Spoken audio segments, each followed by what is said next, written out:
Hello students, class 8 गणित प्रकाश से chapter number 2 power play कर रहे हैं। हम आ गए हैं पेज नंबर 31 पे और टॉपिक है साइंटिफिक नोटेशन। ये बहुत इंपॉर्टेंट टॉपिक है, तो इसे बड़े ध्यान से हम समझते हुए चलेंगे। Let's look at some facts involving large numbers. कुछ फैक्ट्स को देखिए जिनके अंदर बहुत बड़े बड़े नंबर आते हैं। द सन इज लोकेटेड, अब यहाँ एक बहुत बड़ा नंबर लिखा हुआ है, metre from the centre of our Milky Way galaxy. हमारी जो मिल्की वे गैलेक्सी है ना, उसके सेंटर से इतनी दूरी पर सन है। The number of stars in our galaxy is इतना, ये बहुत बड़ा नंबर है। हमारी गैलेक्सी के अंदर इतने नंबर ऑफ स्टार्स हैं। The mass of the earth is इतना, कितना बड़ा नंबर है, यहाँ पे किलोग्राम में वजन दे रखा है। As the number of digit increases it becomes difficult to read the numbers correctly. जैसे जैसे नंबर ऑफ डिजिट्स बढ़ते जाते हैं ना किसी नंबर में, तो उसको पढ़ना बड़ा मुश्किल हो जाता है और उसको सही पढ़ना बिल्कुल इम्पॉसिबल जैसा लगने लगता है, मतलब कि थोड़ा मुश्किल हो जाता है सही पढ़ना। We may miscount the number of zeros or place commas incorrectly. हमसे जीरो गिनने में गलती हो सकती है या कॉमा लगाने में गलती हो सकती है। We will then read the wrong value, इसकी वजह से हम उसको गलत पढ़ देते हैं। It is like getting ₹5,000 when you were suppose to get 50,000। ये ऐसा ही है जैसे आपको कहीं से 5,000 रुपीज़ मिलने थे, लेकिन आपको कहीं से 50,000 रुपीज़ मिलने थे और उसकी जगह पे आपको 5,000 मिल गए। लेट सपोज जैसे आप बैंक में कोई फॉर्म भरते हो, विड्रॉल फॉर्म, आपको चाहिए थे 50,000 और गलती से आपने 5,000 भर के एक ज़ीरो कम रह गया, आपसे साइन करके आपने दे दिया, तो आपको 5,000 ही मिलेंगे। अब और चाहिए तो आपको दोबारा से पर्ची भरनी पड़ेगी बैंक की। तो ये गलती हो जाती है बड़े नंबरों में। The number of zeros is more important than the initial digits in several cases. किसी किसी केसेस में ना नंबर ऑफ जीरो ज़्यादा इंपॉर्टेंट होते हैं बिना इनिशियल डिजिट से, यानी कि जो पहली डिजिट होती है ना उससे ज़्यादा महत्व नंबर ऑफ जीरोस का होता है कहीं कहीं पे। Can we use the exponential notation to simplify and read these very large numbers correctly. क्या ये जो बहुत बड़े नंबर्स हैं इनको पढ़ने के लिए क्या हम एक्सपोनेंशियल नोटेशन का यूज़ कर सकते हैं? For example the number 5900 can be expressed as, अब यहाँ एक एग्जाम्पल दे रखा है, 5900 को इस तरह से एक्सप्रेस किया जा सकता है 590 इंटू 10, तो 590 और इंटू में 10 की पावर 1 लिख दिया यहाँ पे। 59 इंटू 100, अब 59 इंटू 100 को 10 की पावर 2 लिख दिया। और अगर इसको हम और थोड़ा सा डेसिमल को इधर लेके आते हैं तो यहाँ 5.9 हो गया, इंटू में 1000, तो यहाँ 5.9 इंटू 10 की पावर 3 लिख दिया। और अगर डेसिमल को इधर शिफ्ट करते हैं, इसको छोटा बनाते हैं, तो इसको बैलेंस रखने के लिए और एक ज़ीरो से मल्टीप्लाई करना पड़ेगा। तो यहाँ डेसिमल को कितने प्लेस लेफ्ट में ले गए हैं हम, पहले यहाँ डेसिमल था ना, लास्ट में डेसिमल होता है, अगर आपको दिखता भी ना हो तो वो अंडरस्टूड है, लास्ट में होता है वंस डिजिट के आगे। 1 2 3 4 प्लेस के यहाँ डेसिमल हम लेफ्ट में ले गए, 5 के आगे लगा दिया, तो 1 के आगे 4 जीरो लगा के हमें मल्टीप्लाई करना पड़ेगा ताकि ये वैल्यू दोबारा से मल्टीप्लाई होकर इतनी ही बन जाए। अब इसको लिख दिया कैसे, 0.59 इंटू 10 की पावर 4, यहाँ इस 10,000 की जगह इसको 10 की पावर 4 में दिखा दिया। Any number can be written as the product of a number between 1 and 10 and a power of 10। अब ये बहुत इंपॉर्टेंट बात लिखी हुई है यहाँ पे, यहीं से आपकी मेन चीज़ जो शुरू होगी साइंटिफिक नोटेशन की, कि कोई भी नंबर है ना, कोई भी नंबर है, जैसे ये 5900 है, इस नंबर को हम ऐसे लिख सकते हैं, कोई भी नंबर कि एक ऐसे नंबर का प्रोडक्ट जो 1 और 10 के बीच में आता हो, जैसे कि 1 हो गया या फिर यहाँ पे 2 हो, 3 हो, 4 हो, कुछ भी हो सकता है यहाँ पे, और इनटू में 10 की समथिंग पावर। इस फॉर्म में ना हम किसी भी नंबर को लिख सकते हैं, जैसे इन्होंने लिख दिया यहाँ पे 5900 को इन्होंने कैसे लिख दिया 5.9, यहाँ पे 5.9 लिख दिया।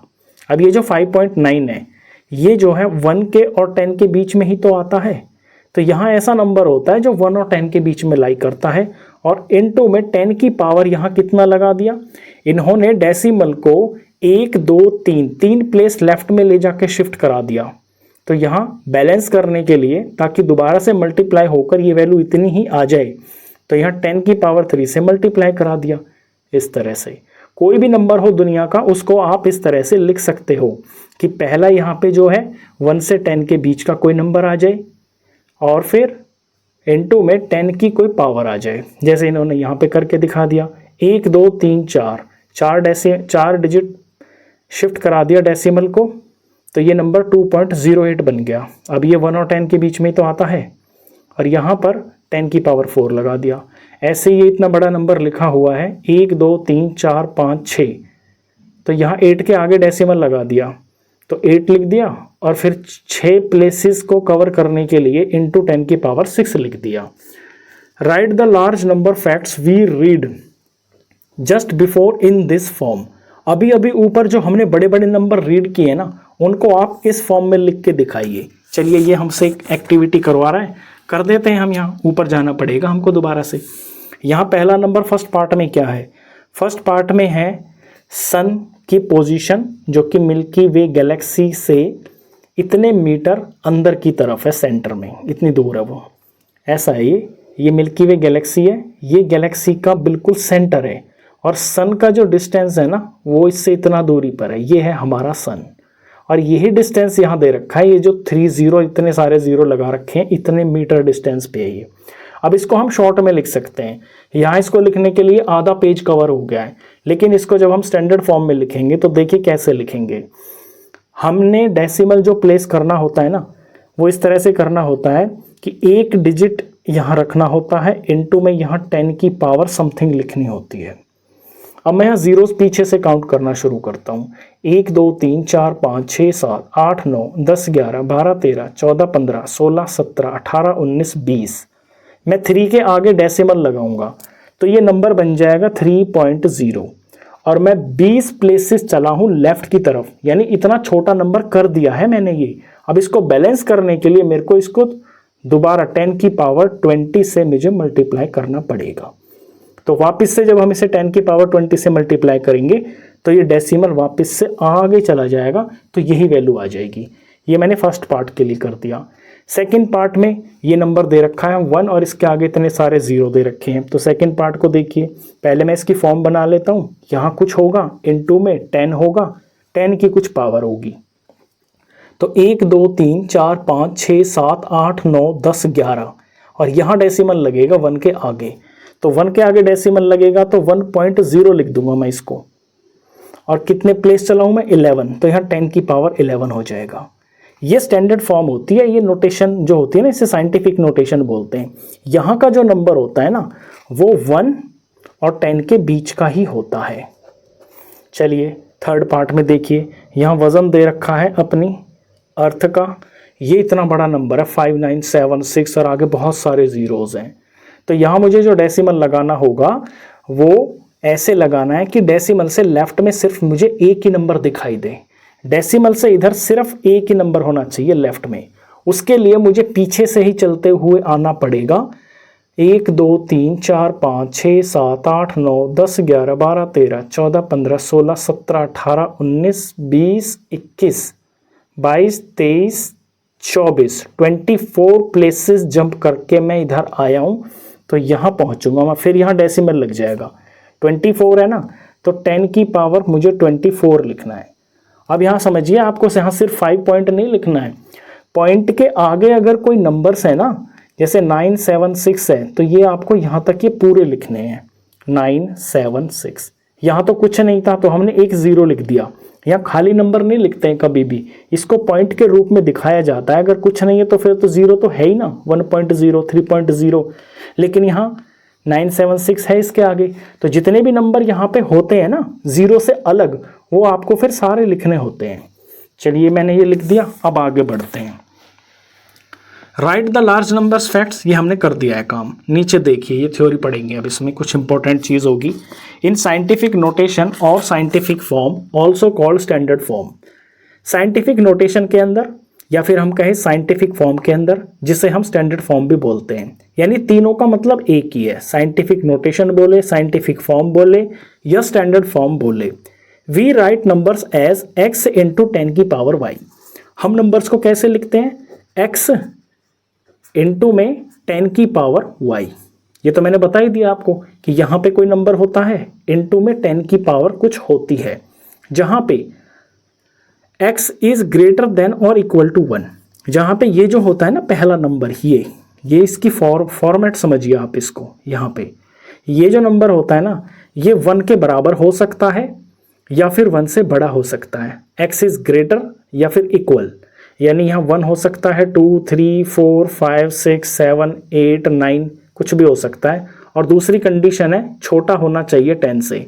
10 से छोटे होने का मतलब ये हो गया है 1 2 3 4 5 6 7 8 9, ये कोई भी नंबर यहाँ पे हो सकता है, या फिर इनके बीच में आने वाला कोई भी डेसिमल का नंबर यहाँ पे हो सकता है, पॉइंट में भी हो सकता है। Is the coefficient and why the exponent in any integer. यहाँ ये कह रहा है कि ये जो है ना, जहाँ पे ये जो x है ना, ये कोफिशिएंट होता है। कोफिशिएंट का मतलब होता है नंबर के आगे का पार्ट, ये चीज़ जो आगे का पार्ट लिखा होता है, इसे तो कोफिशिएंट बोलते हैं, जो इस प्लेस के ऊपर आएगा। और जो 10 के ऊपर ये पावर लगती है ना, इसको बोलते हैं हम एक्सपोनेंट इज एनी इंटीजर। तो ये तो कोई इंटीजर हो सकता है, यानी पावर माइनस में भी हो सकती है। आपने पीछे पढ़ लिया ना कि पावर माइनस में भी हो सकती है, तो बस यही समझा रखा है कि यहाँ पे तो कोई इंटीजर होता है, और यहाँ जो वैल्यू आएगी, ये जो वैल्यू है, ये 1 से लेके 9 तक या इनके बीच में कोई भी डेसिमल का नंबर आ सकता है। Often the exponent y is more important than the coefficient x। अब ये बहुत इंपॉर्टेंट बात लिखी हुई है कि अक्सर ना ये जो एक्सपोनेंट y होता है ना, ये ज़्यादा इम्पोर्टेंट होता है इस कोफिशिएंट से, यानी ये जो नंबर आगे लिखा होता है 10 के। क्यों होता है ये इम्पोर्टेंट, इसका नीचे इन्होंने रीज़न भी दे रखा है। When we write the 2 crore population of Mumbai as 2 into 10 की पावर 7, मुंबई की पॉपुलेशन 2 करोड़ है। जब हम इसको ऐसे स्टैंडर्ड फॉर्म में लिखेंगे तो 2 into 10 की पावर 7 लिखेंगे, यानी 2 के आगे 7 zeros लिखेंगे। The 7 is more important then the 2। अब यहाँ पे ये जो 7 है ना, ये 2 से ज़्यादा इम्पोर्टेंट है। क्यों? Indeed if the 2 is changed, अगर 2 बदल जाता है, 2 3, अगर 2 की जगह पे 3 हो जाता है, द पॉपुलेशन इंक्रीजेज बाय 1/2। तो पॉपुलेशन गलती से कितनी बोल देंगे हम, अगर 2 की जगह हमने 3 लिख दिया तो फिर ये 3 करोड़ हो जाएगा। That is 2 crore to 3 crore. 2 crore की जगह हम गलती से 3 करोड़ बोल देंगे अगर हमने 2 की जगह 3 लिख दिया तो। जबकि whereas if the 7 is changed to 8, अगर गलती से 7 की जगह हमने 8 लिख दिया ना, the change in population is 10 times. तो जो पॉपुलेशन है वो 10 गुना बढ़ जाएगी। दैट इज 2 करोड़ से लेके 20 करोड़, यानी इतना डिफरेंस आ जाएगा सिर्फ एक नंबर बढ़ाने में। भाई एक नंबर बढ़ाने का मतलब, एक जीरो बढ़ाने का मतलब क्या होता है कि उसको 10 से मल्टीप्लाई कर दिया। 10 से मल्टीप्लाई का मतलब है कि वो 10 गुना बढ़ गई। तो जब 2 करोड़ था 7 डिजिट पे, तो 8 जीरोस लगाने पर वो 20 करोड़ हो जाएगा। इसलिए ये जो ऊपर का एक्सपोनेंट होता है ये ज़्यादा महत्व रखता है, इससे डिफरेंस ज़्यादा आ जाता है अगर गलती हो जाती है लिखने में तो। Therefore the standard form explicitly mentions the exponent which indicates the number of digit. इसीलिए ये जो स्टैंडर्ड फॉर्म होती है ना, ये बिल्कुल एकदम खास तरीके से मेंशन करती है, बिल्कुल स्पष्ट रूप से क्लियरली क्या मेंशन करती है, the exponent. Mentions the exponent, ये एक्सपोनेंट को ही दिखाती है।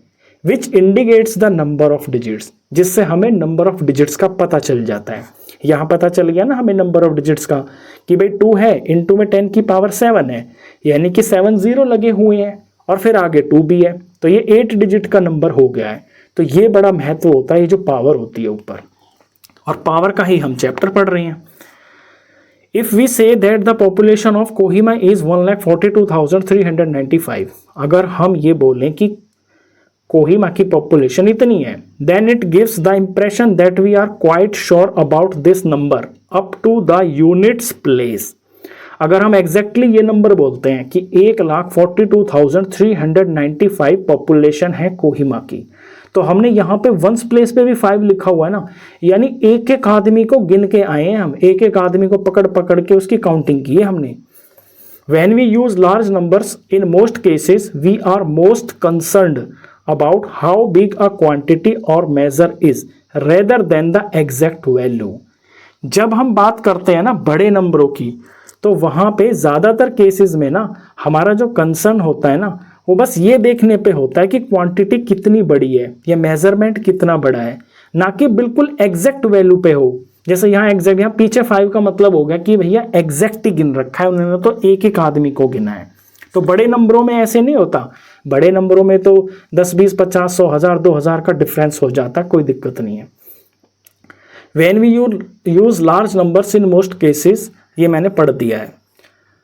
If we are only sure that the population is around 1,42,000, we can write it as 1.42 into 10 की पावर 5। अगर हम ये पक्का श्योर है ना कि पॉपुलेशन सिर्फ और सिर्फ 1,42,000 है, तो फिर हम उसको इस तरह से लिख सकते हैं। मैं लिख के दिखा देता हूँ। 1,42 और 1000 है, ये 3 0 लगा दिए।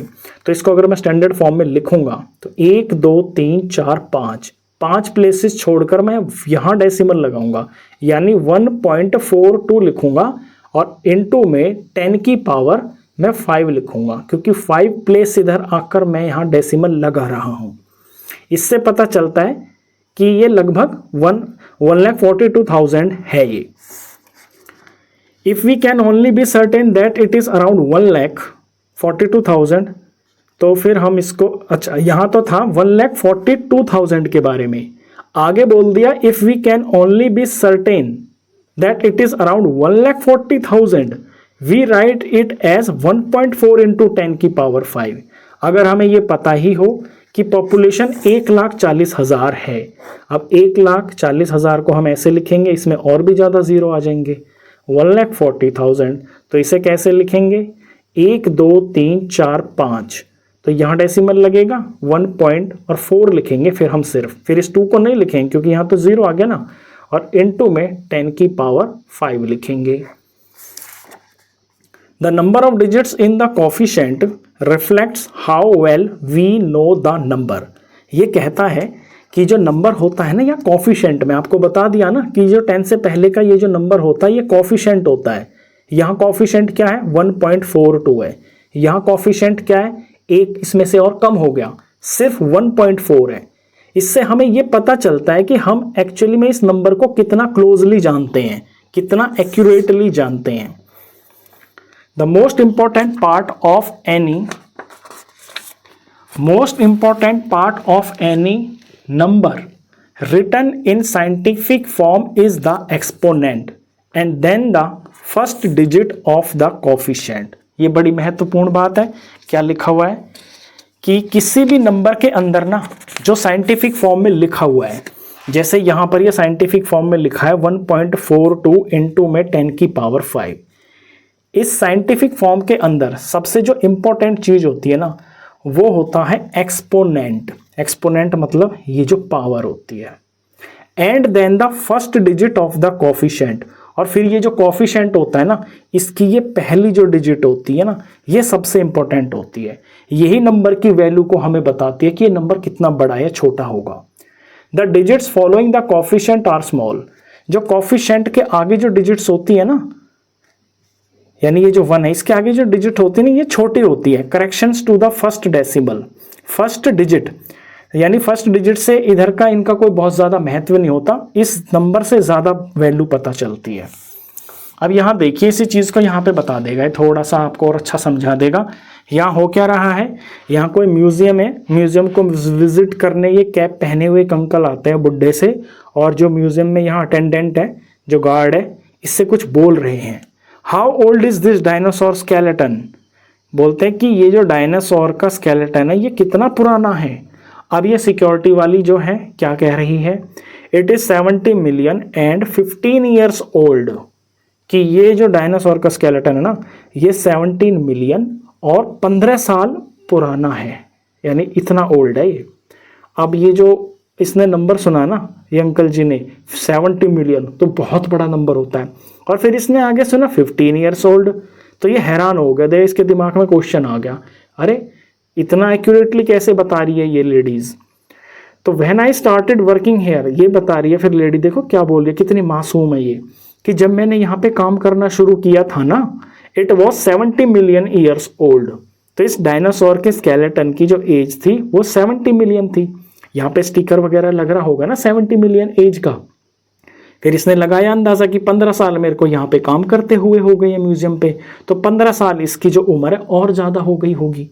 अब यहाँ पे समझा क्या रहे हैं, यहाँ ये समझा रहे हैं जब बहुत बड़े नंबर होते हैं ना, तो छोटे मोटी जो वैल्यू होती है ना उसका कोई महत्व नहीं होता।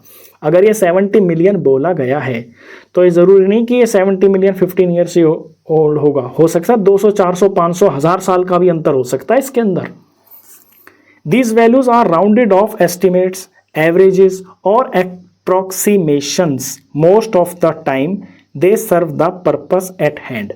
अब बड़े नंबरों के बारे में ही बोला गया है यहाँ पे कि ये जो बहुत बड़े बड़े नंबर होते हैं ना, ये एक्यूरेट नहीं होते हैं, ये अक्सर राउंडेड ऑफ एस्टिमेट्स होते हैं या फिर एवरेजेस होती हैं या फिर एक्सप्रोक्सीमेशंस होते हैं, यानी लगभग उसके कोई बहुत वैसा नंबर होगा तो उसको उसके अप्रोक्सीमेशन में लिखा होता है। इससे होता क्या है कि हमारा काम चल जाता है, हमें अंदाज़ा मिल जाता है नंबर का। The distance between the sun and Saturn is 14 और आगे बड़ा सा नंबर लिखा है इतना मीटर। अब इसकी यहाँ स्टैंडर्ड फॉर्म भी लिख दी है। स्टैंडर्ड फॉर्म में बता देता हूँ कैसे लिखी है, इसी की तो प्रैक्टिस करनी है आपको। यहाँ पे 1 2 3 4 5 6 7 8 9 10 11 12, तो यहाँ 12 प्लेसेस चलने पर यहाँ 1 और 4 के बीच में डेसिमल लगेगा, तो 1.4 लगा दिया। और मैंने बताया कि अगर आगे कोई नंबर है ना जो 0 से अलग है तो वो आपको पूरा पूरा लिखना होता है। 4 भी लिखोगे, 3 भी लिखोगे, फिर 3 लिखोगे, फिर 5 लिखोगे, ये चीज़ आपको पूरी लिखनी होती है। अब जब 0 सिर्फ और सिर्फ 0 स्टार्ट हो जाते हैं फिर उनको आप नहीं लिखते हो। इनटू में 10 की पावर 12 लिख दिया। ये डिस्टेंस सन के और सैटर्न के बीच का दे रखा है। The distance between Saturn and Uranus is इतना, सैटर्न और यूरेनस के बीच का डिस्टेंस इतना दे रखा है। इसकी भी स्टैंडर्ड फॉर्म दे रखी है यहाँ पे, ये 1.439 इंटू में 10 की पावर 12 बन जाएगी। जब हम यहाँ से काउंट करेंगे तो यहाँ भी जो है हमें 12 प्लेस लेफ्ट में चल के यहाँ डेसिमल लगाना पड़ रहा है। The distance between the sun and earth is 1496 और ये बहुत सारे जीरो, इतना मीटर। इसकी स्टैंडर्ड फॉर्म जब हम लिख रहे हैं तो 1 2 3 4 5 6 7 8 9 10 11 और यहाँ डेसिमल लगेगा, यानी 1.496 तक लिखेंगे। और क्योंकि 11 प्लेसेस लेफ्ट में चले हैं तो इनटू में 10 की पावर 11 लगा के यहाँ यूनिट लिख देंगे। तो यहाँ पे 3 चीज़ों के जो है 3 हेवनली बॉडीज है ना, इनके बीच का हमें डिस्टेंस दे रखा है। कैन यू से which of the 3 distances is the smallest. अब आपसे कंपैरिजन करने के लिए बोल दिया, क्या तुम बता सकते हो कि इनमें से सबसे छोटा यानी स्मॉलेस्ट मतलब कम डिस्टेंस किसका है। तो बिल्कुल बता सकते हैं। इसके लिए सबसे पहले ना हमें एक्सपोनेंट को ही देखना होता है, क्योंकि हमें ऊपर किताब वाले ने बता दिया ना कि एक्सपोनेंट ही सबसे इंपॉर्टेंट होता है। यहाँ मैं देख रहा हूँ कि इसमें 10 की पावर जो है 12 है, यहाँ भी 10 की पावर 12 है, और तीसरी जो है वैल्यू है यहाँ 10 की पावर 11 है। और ये किसका डिस्टेंस है, सन और अर्थ के बीच का। यानी सन और अर्थ के बीच में जो डिस्टेंस है वो यहाँ पे सबसे कम है इन तीनों डिस्टेंसेस में। इसका आंसर लिख दे यहाँ पे, क्योंकि हमसे पूछा है तो जवाब दे देते हैं। सन एंड अर्थ पूरा लिख सकते हैं। Distance between sun and earth is the smallest. यहाँ पे पिक्चर दे रखी है, अब नीचे भी कुछ इसमें बता रखा होगा, इससे रिलेटेड पढ़ लेते हैं। The number line below shows the distance between the sun and Saturn. ये जो नंबर लाइन आपको दे रखी है ना, ये सन के और सैटर्न के बीच का डिस्टेंस दे रखा है, और ये डिस्टेंस इतना है 1.4335 इंटू 10 की power 12 metre. On the number line below mark the relative position of the earth. अब इस लाइन के ऊपर ना आप अर्थ की पोजीशन को दिखाइए। रिलेटिव पोजीशन यानी कि कहाँ हो सकती है वो। The distance between the sun and the earth is 1.496 into 10 की पावर 11, और अर्थ के और सन के बीच का जो डिस्टेंस है ना वो इतना दे रखा है। अब यहाँ पे बात बहुत ज़्यादा ध्यान से समझने वाली है। देखिए ये जो अपना कोफिशिएंट की वैल्यू है ना 1.496 और यहाँ पे है 1.433, ये तो लगभग सेम जैसी लग रही है, तो इसको इग्नोर कर दीजिए। सारा खेल होता है एक्सपोनेंट का। एक्सपोनेंट से आपको चीज़ें समझनी है। यहाँ 10 की पावर 12 है, सन के और सैटर्न के बीच का डिस्टेंस में 10 की पावर 12 है, और यहाँ पे 10 की पावर 11 है सन के और अर्थ के बीच में। अब मैंने पीछे बताया कि एक जीरो लगने से ही ना जो क्वांटिटी है वो 10 गुना हो जाती है। इस चीज को आपको समझना है। जैसे कोई वैल्यू है, इसके अंदर 10 की पावर अगर इसकी 12 है और यहाँ पे 10 की पावर है 11, इनमें कितना डिफरेंस है? इनमें जो डिफरेंस है ना वो 10 गुने का है, यानी 10 टाइम्स। ये जो 10 की पावर 12 है ये इससे 10 गुना बड़ी है। जब इसको 10 से मल्टीप्लाई करेंगे ना तब जाकर ये 10 की पावर 12 बनेगा। तो यानी 10 गुना डिस्टेंस है ये। अब सन यहाँ पे है, सैटर्न यहाँ पे है, और जो अर्थ का डिस्टेंस है ना उसमें 10 गुने का फर्क है, यानी 10 गुना कम है वो, क्योंकि यहाँ 11 है ना और यहाँ 12 है। अगर यहाँ से लेके यहाँ तक 10 की पावर 12 है तो 10 की पावर 11 ना इस डिस्टेंस का लगभग 1/10 होगा। 1/10 अगर मैं इसको देखूं, अंदाजे से देखूं, अगर यहाँ से लेके यहाँ तक ये 10 सेंटीमीटर है तो समवेयर अगर इसके 10 इक्वल पार्ट करता हूं तो मोस्टली ये समवेयर यहाँ आएगा। तो यहाँ पर होगी अर्थ। बच्चे पता है क्या गलती कर सकते हैं इस क्वेश्चन के अंदर? मैं बता देता हूं आपको। बच्चों से ये गलती हो सकती है कि यहां से यहां तक इसका जो डिस्टेंस है ना वो 10 की पावर 12 के बराबर है, और अर्थ का और सन से लेके अर्थ का जो डिस्टेंस है ना वो 10 की पावर 11 के बराबर है। तो ये तो इसके पास ही लग रहा है, 11 और 12 ना पास जैसे ही लग रहे हैं। तो गलती से बच्चे ये कर सकते हैं, अरे यहाँ 12 है, यहाँ पे 11 समवेयर यहाँ पे होगा। बिल्कुल गलत। एक एक्सपोनेंट पावर बढ़ने से ही ना 10 गुने का फर्क हो जाता है। तो इस डिस्टेंस में भी ना वो 1/10 फर्क आपको यहाँ दिखाना पड़ेगा इस तरह से। तो ये होगा ये फर्क। समझ रहे ना बात को? अब आगे देखिए, express the following numbers in standard form. नीचे वाले जो नंबर्स हैं इनको आपको स्टैंडर्ड फॉर्म में एक्सप्रेस करना है। बिल्कुल कर देंगे हम, और ये एग्जाम का क्वेश्चन है। इसी तरह के क्वेश्चंस आपके एग्जाम में आने हैं। हम सीख गए हैं कि स्टैंडर्ड फॉर्म कैसे बनाते हैं। फर्स्ट पार्ट को देखिए, यहाँ पे लिखता हूँ अगर आपको दिखाई दे तो। हाँ, दिख तो रहा है स्क्रीन में। फर्स्ट पार्ट देखिए। फर्स्ट में मैं पहले नंबर लिखता हूँ। ये नंबर लिखने में 59853 ये तो लिख ही देता हूँ, ये तो छोटा ही है। इसकी जब मैं स्टैंडर्ड फॉर्म लिखूंगा तो मुझे डेसिमल से लेफ्ट में सिर्फ एक नंबर छोड़ना है। तो 1 प्लेस, 2 प्लेस, 3 प्लेस, 4 प्लेस, मैं 4 प्लेस चलूंगा और यहाँ डेसिमल लगाऊंगा 5 और 9 के बीच में। तो ये 5 हो गया, ये पॉइंट हो गया, ये 9 हो गया। अब क्योंकि आगे सारे नंबर 0 से अलग है तो मुझे सारे लिखने पड़ेंगे। 9853 और इनटू में 10 की पावर कितनी होगी? जितने प्लेसेस में लेफ्ट में चला हूं, यहां से यहाँ वंस होता है ना, वंस से इधर डेसिमल होता है। डेसिमल कभी दिखता नहीं है वंस से इधर, वो होता है। पता भी होगा आपको कि वंस के बाद डेसिमल होता है। बस यहाँ 10 की पावर में 4 लिखूंगा, ये इसकी स्टैंडर्ड फॉर्म हो जाएगी। सेकंड देखिए 65950, ये भी छोटा ही नंबर है, लिख ही लेता हूँ। बड़े नंबर को तो हम डायरेक्ट आंसर में लिखेंगे 65950। इसे देखिए, 1 प्लेस, 2 प्लेस, 3 प्लेस, 4 प्लेस, यहाँ भी मुझे 4 प्लेस मूव करना है अपने डेसिमल को। तो मैं लिखूंगा 6.5, 5 के बाद 9 लिखूंगा, 5 लिखूंगा, 9 लिखूंगा, 5 लिखूंगा। इस 0 को नहीं लिखूंगा मैं, 0 ही तो नहीं लिखने होते हैं हमको।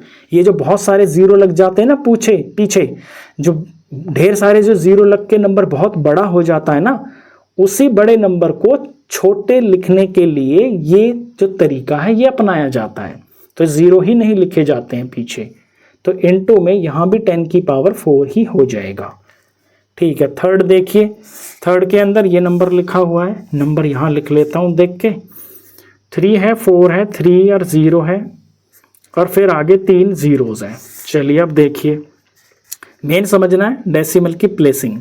1 2 3 4 5 6, और 6 प्लेस चलने के बाद यहाँ डेसिमल लगेगा 3 और 4 के बीच में। तो ये 3 हो गया, ये पॉइंट हो गया, ये 4 हो गया। अब 4 के बाद नंबर 3 है, ये लिखना पड़ेगा। और 3 के आगे फिर सारे 0 0 0 0 आ रहे हैं, इनको हमें नहीं लिखना है। बस फिर हम सीधा इनटू 10 की पावर, और जितने प्लेस हम लेफ्ट में चले हैं जो कि यहाँ पे 6 है, 10 की पावर 6 लिख देंगे हम।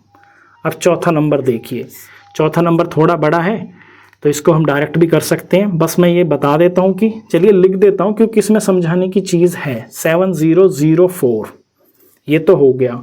इसके बाद 1 2 3 4 5 6 7, 7 जीरो हैं। 1 2 3 4 5 6 7, इसमें समझिए बात को। यहाँ पर आप नई चीज़ भी सीखोगे।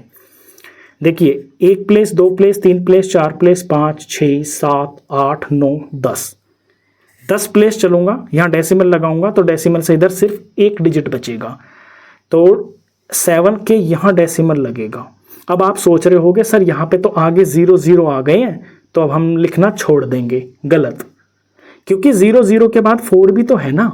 अगर 4 आ रहा है यानी कि ये 7004 हो गया है, इसकी वैल्यू तो हो गई है ना, तो फिर आपको ये दोनों 0 लिखने पड़ेंगे और ये 4 भी लिखना पड़ेगा। अगर यहाँ भी कोई नंबर होता ना इस प्लेस पे, यहाँ पे लेट्स सपोज 2 0 होते, यहाँ पे 9 होता, तो फिर आपको 2 0 और 9 ये भी लिखना पड़ता। इस बात को गहराई से अपने ध्यान में बिठा लेना। सिर्फ हम वो जीरोज नहीं लिखते हैं जहां से 0 स्टार्ट होकर फिर सारे पीछे जीरोज ही रह जाते हैं।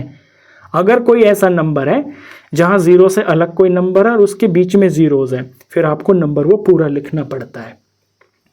तो यहां डेसिमल लगेगा और इनटू में 10 की पावर देखिए क्या हो जाएगा।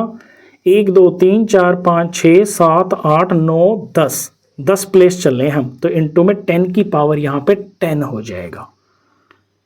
समझ गए? यही स्टैंडर्ड फॉर्म है। स्टैंडर्ड फॉर्म को लिखने का तरीका यही होता है और इस टॉपिक में आपको स्टैंडर्ड फॉर्म ही अच्छे से सिखा दी गई है। चलिए अब आगे टॉपिक देखते हैं क्या है। पेज नंबर 33 पर आ गए हम। Did you ever wonder, topic number 2.5। Last year we looked at interesting thought experiments in the chapter on large numbers. Let us continue this journey. पिछले साल, ये शायद 7th क्लास की बात कर रहा होगा, तो 7th क्लास की बुक के अंदर ना लार्ज नंबर्स के बारे में यहाँ पढ़ाया गया होगा, उसी जर्नी को आगे ये ले जा रहा है। Nanjundappa wants to donate jaggery equal to Roxy's weight and wheat equal to Stu's weight. ये इसके दो बच्चे हैं, रॉक्सी है और इस्तू है। ये रॉक्सी के वजन के बराबर जैगरी डोनेट करना चाहता है, यानी कि गुड़। और जो दूसरा है इस्तू, इस्तू इसका लड़का होगा। जितना इसके अंदर वजन है, इसके वजन के बराबर ये क्या डोनेट करना चाहता है, व्हीट यानी कि गेहूं। What would be the worth in rupees of the donated jaggery. अब आपसे क्वेश्चन कह रहा है कि ये जो जैगरी है यानी कि जो गुड़ है, इसको जब डोनेट किया जाएगा तो ये कितने रुपए का होगा। What would be the worth in rupees of the donated wheat, और जो व्हीट डोनेट की जाएगी ये कितने रुपए की होगी। In order to find out, let us first describe the relationships among the quantities present। अब ये हम कैसे बता सकते हैं, उससे पहले हमें ना ये जो क्वांटिटीज है ना, इनके बीच में रिलेशन पता होना चाहिए। यहाँ पे दो क्वांटिटीज हैं, इनमें वजन है ना, ये बच्चे हैं, इनमें कुछ वेट होगा ना, और ये जो चीज़ें हैं यहाँ पे इनका कोई प्राइस भी होगा। अभी तो हमें कुछ पता ही नहीं है। तो worth of jaggery in rupees, यानी जो गुड़ है ये रुपए में कितने का हो जाएगा। Roxy's weight in kilogram into cost of 1 kilogram jaggery. जितना रॉक्सी का वजन होगा ना किलोग्राम में, उसको मल्टीप्लाई कर देंगे कॉस्ट ऑफ 1 किलो जैगरी से। मान लो जैसे 1 किलो जैगरी 50 रुपए की होगी और रॉक्सी का वजन जितना भी होगा उससे मल्टीप्लाई करने पर टोटल पैसे पता चल जाएंगे जितने रुपए का ये गुड़ दान किया जाएगा। ऐसे ही worth of wheat in rupees कैसे पता चलेगा। इस्तू का वेट किलोग्राम में और कॉस्ट ऑफ 1 किलो वेट। जितना इस्तू में वेट होगा इनटू में जितना 1 किलो गेहूं का प्राइस होगा, उन्हें मल्टीप्लाई करेंगे तो फिर टोटल गेहूं कितने रुपए का डोनेट किया जाएगा वो पता चल जाएगा। Make necessary and reasonable assumptions for the unknowns and find the answers. अब यहाँ पे आपसे बोला है कि इस प्रॉब्लम से रिलेटेड आप कुछ रीजनेबल यानी ठीक ठाक एजम्पशन कर लीजिए, उनकी जो वैल्यूज आपको नहीं है पता। मुझे तो नहीं है पता कि लड़की लड़के का वेट कितना है, मुझे ये भी नहीं है पता कि 1 किलो गुड़ और 1 किलो गेहूं कितने का आता है, तो अपनी तरफ से यहाँ पे कुछ हम एज्यूम कर लेंगे, ऐसा ये बोल रहा है। Remember Roxy is 13 years old and Stu is 11 years old. आपको याद दिला दिया कि जो रॉक्सी है ना ये 13 साल की है और जो इस्तू है ये 11 साल का है। Assuming Roxy's weight to be 45 kg and cost of 1 kg of jaggery to be ₹70, the worth of donated jaggery is 45 into 70 that is 3150।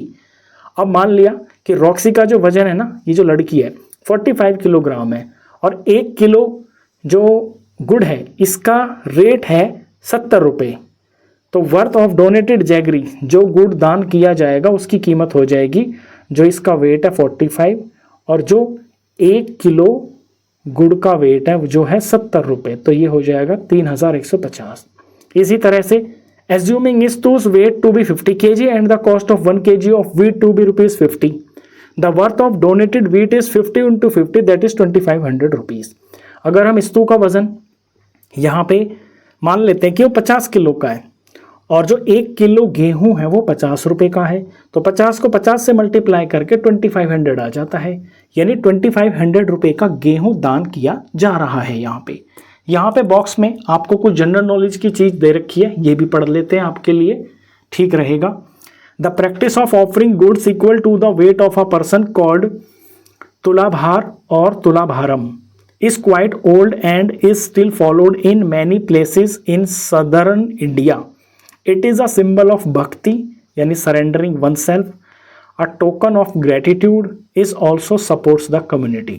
देखिए ऐसी प्रथाएं ना आपने देखी होंगी, कोई माता पिता जो है ना अपने बच्चे के वजन के बराबर कपड़े दान कर देता है, गेहूं दान कर देता है, कोई बहुत अमीर होते हैं वो तो सिक्के पैसे भी दान कर देते हैं। इस तरह की जो ये प्रैक्टिस होती है ना, ये सदर्न इंडिया में बहुत ज़्यादा की जाती है और इस प्रैक्टिस को हम तुलाभार या फिर तुलाभारम बोलते हैं। तुला का मतलब वज़न ही होता है, भार का मतलब वज़न होता है और तुलने का मतलब होता है तुला जो तराजू होती है। ये क्या दिखाता है? ये भक्ति को दिखाता है। भक्ति होती है सरेंडरिंग भाव, जो आत्मसम्मान मतलब जो सरेंडर का भाव होता है वो भक्ति होती है। और ये टोकन ऑफ ग्रेटिट्यूड भी होता है। ग्रेटिट्यूड हम बोलते हैं जैसे कि किसी के प्रति जो है ना थैंकफुल होना, जैसे भगवान ने अगर किसी ने मन्नत मांगी हो कि हे ईश्वर अगर मेरे को बेटी पैदा हो जाएगी तो जब वो 10 साल की हो जाएगी उसके वज़न के बराबर मैं चांदी के सिक्के डोनेट करूँगा गरीबों में, और फिर उसको बेटी पैदा हो जाती है।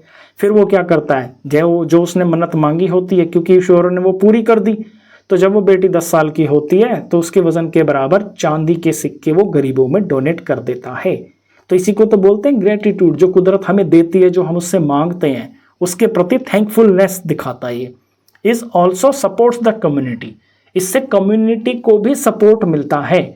ऐसी प्रैक्टिस जहाँ जगह जगह पे होती हैं तो गरीबों को जो है ना कुछ बेनिफिट होता रहता है, उनको डोनेशन मिलती रहती है। आगे Roxy wonders instead of jaggery if we use 1 rupee coins how many coins are needed to equal my weight, how can we find out. अब ये जो रॉक्सी है ना, ये लड़की है, ये बड़ी हैरान हो रही है। ये सोच रही है मन में, अगर गुड़ दान करने के बजाय 1 रुपये के सिक्के दान किए जाएं तो कितने सारे सिक्के लगेंगे मेरे वजन के लिए। तो how can we find out. अब आप खुद मन में सोचिए कि रॉक्सी यहाँ पे दे रखी थी 45 किलोग्राम की, और 1-1 रुपये के सिक्के अगर दान किए जाएं तो 1-1 रुपये के सिक्के जो है ना एक कट्टे में भर के उनको तोलना पड़ेगा, तो वो कितने सिक्के होंगे, इसको कैसे फाइंड किया जा सकता है। For questions like this you can consider following the steps suggested below. अब जब इस तरह के क्वेश्चन आते हैं ना तो आपको ये वाले स्टेप्स जो हैं ये फॉलो करने पड़ते हैं जो यहाँ पे सजेस्ट किए गए हैं। नंबर 1 गैसिंग, आपको गैस करना होता है। गैस ऐसे करना होता है कि यहाँ पे सिक्के की बात चल रही है ना, 1 रुपये के सिक्के की बात चल रही है, तो आप मन में गैस कर लोगे कि 1 रुपये के सिक्के में ना लगभग समवेयर 10 ग्राम वजन होगा बस। तो इस तरह से मेक एन इंस्टिंक्टिव यानी कि इंस्टेंट, एकदम से आप क्विकली गैस करोगे of what the answer could be without any calculation, बिना कैलकुलेशन के आप एकदम से दिमाग में ना जो है ना गैस करोगे। अब आगे देखिए क्या कहता है। दूसरा इसमें स्टेप बता रखा है कि दूसरे स्टेप में क्या करते हैं, calculating using estimation and approximation. अब एक तरीका तो ये इसने पहला नंबर बता दिया कि आप अपने दिमाग में जो ना एकदम से गैस करके ना आंसर बता दो। अब आप भगवान तो हो नहीं कि गैस करके एकदम से बता दोगे, आपको थोड़ा मैथ्स का तो यूज करना पड़ेगा ना।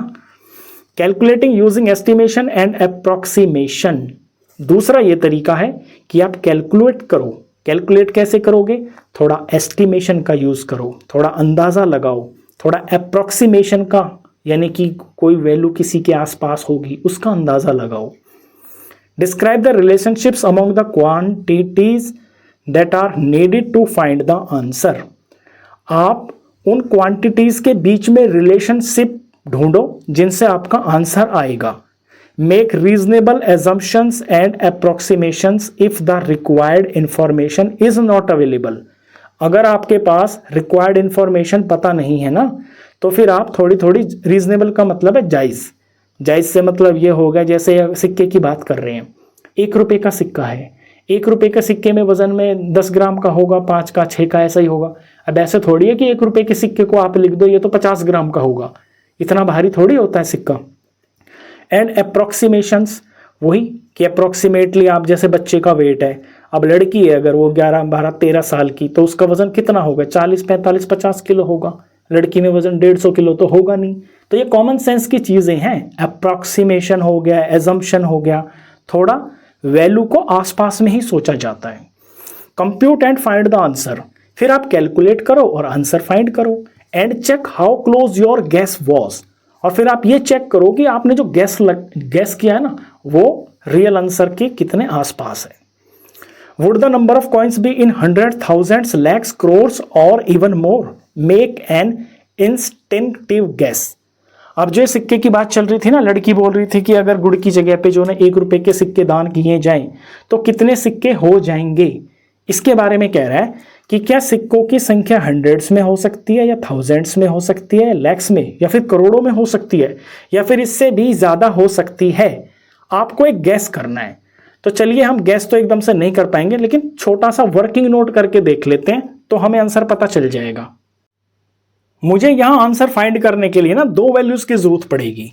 एक तो मुझे चाहिए ये जो लड़की है इसका वेट, ये जो गर्ल है इसी की तो बात चल रही है, ये तो अपने आप को सिक्कों में तुलवाना चाहती है।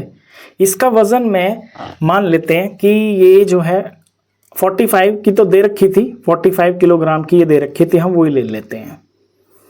और 1 रुपये के सिक्के से ये तुलना चाहती है, तो जो 1 रुपये का सिक्का कॉइन होता है इसका वेट समवेयर जो है ना 10 ग्राम से कम ही होगा। लेकिन मैं एक मोस्टली जो है 10 ग्राम ही ले लेता हूँ, उसी से मुझे अंदाज़ा ये हो जाएगा कि सिक्कों की संख्या कितनी बड़ी हो सकती है। अब अगर मेरे को नंबर ऑफ कॉइन्स चाहिए, तो नंबर ऑफ कॉइन्स के लिए मुझे क्या करना पड़ेगा, देखिए नंबर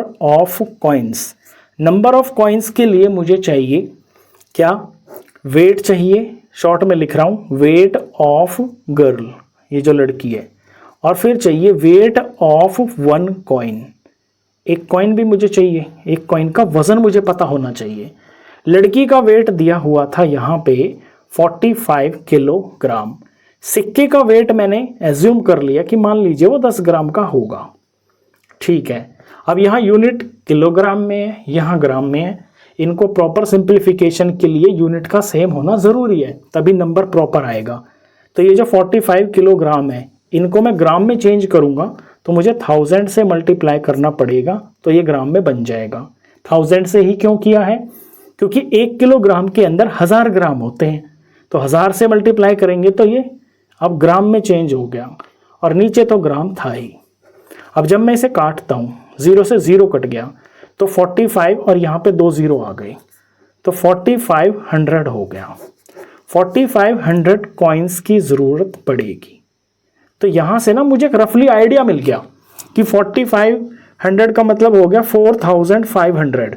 अब मेरे से पूछ रहा था ना कि क्या सिक्कों की संख्या हंड्रेड्स में हो सकती है, थाउजेंड्स में हो सकती है, लैक्स में, करोड्स में, इससे भी ज़्यादा हो सकती है। अब मैं अपना आंसर बिल्कुल ठीक दे सकता हूँ। देखिए ये वैल्यूज़ लगभग ठीक ही हैं। लड़की जो है ना इतने ही वजन की होगी, थोड़ी आगे पीछे प्लस माइनस हो सकती है। सिक्का 10 की जगह 12 ग्राम का हो सकता है, या 8 का 7 का 6 का ग्राम का हो सकता है। अगर ये 20 ग्राम का भी होगा तो ये जो वैल्यू है ये इससे कम हो जाएगी, 2000 सिक्के ज़रूरत पड़ेंगे। अगर ये 5 ग्राम का सिक्का भी होगा तो भी ये जो नंबर ऑफ कॉइन्स है ना ये 9000 हो जाएंगे, यानी डबल हो जाएंगे। तो सिक्कों की जो संख्या है ना वो 1000 में ही रहेगी, 100 में नहीं हो सकती है, और लैक्स में तो बिल्कुल नहीं हो सकती है, और 100 में भी नहीं होगी, थाउजेंड्स तक बात पहुंच जाएगी। तो ऐसे पता चल जाता है। तो इसमें मेरा जो आंसर है ना ये 100 हो गया है, मैंने 100 पे टिक कर दिया। Find the answer by making necessary and reasonable assumptions and approximations for the unknowns. Remember, we are not taking for an exact answer but a reasonably close estimate. How about measuring to find out the weight of 1 rupee coin? जो मैंने सब कुछ यहाँ आपको करके बताया है ना, उसी चीज़ को यहाँ इन्होंने बता रखा है कि आप कोई वैल्यू ले लीजिए, कुछ गैस कर लीजिए, और जो सिक्का है उसका कुछ वेट गैस कर लीजिए, कुछ फिगर आएगी, उससे आपको अंदाज़ा हो जाएगा। चलिए यहाँ पे ये क्या कह रहे हैं, ये जो उल्लू हैं, initially your gas may be very far off from the answer and it is perfectly fine. You will get better at it like as you do it often and in different situations. Guessing and estimating can build intuition about numbers and various quantities.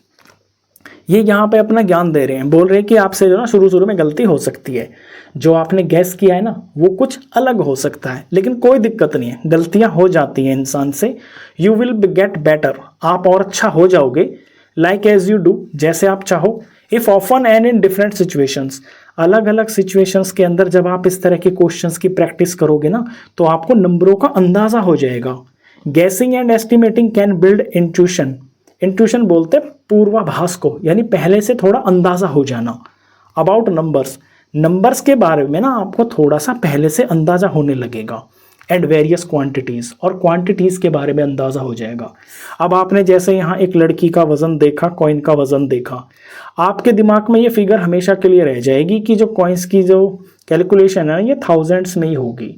तो अब अगर हम यहाँ किसी आदमी को भी तोलना चाहें ना जिसका वज़न 80 किलो का होगा, तो भी हमें पता है कि 80 किलो के लिए इससे डबल कॉइन लग जाएंगे, 8,000 लग जाएंगे, 10,000 लग जाएंगे, 15,000 लग जाएंगे, 20,000 लग जाएंगे अगर यहाँ पे सिक्के का वजन कम होगा तो।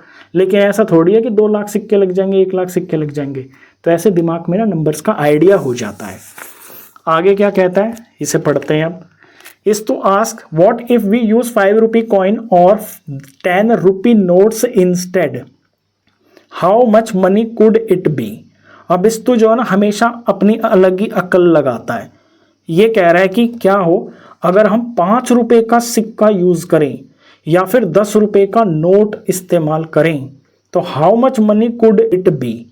तो बताइए फिर ये कितना पैसा हो जाएगा।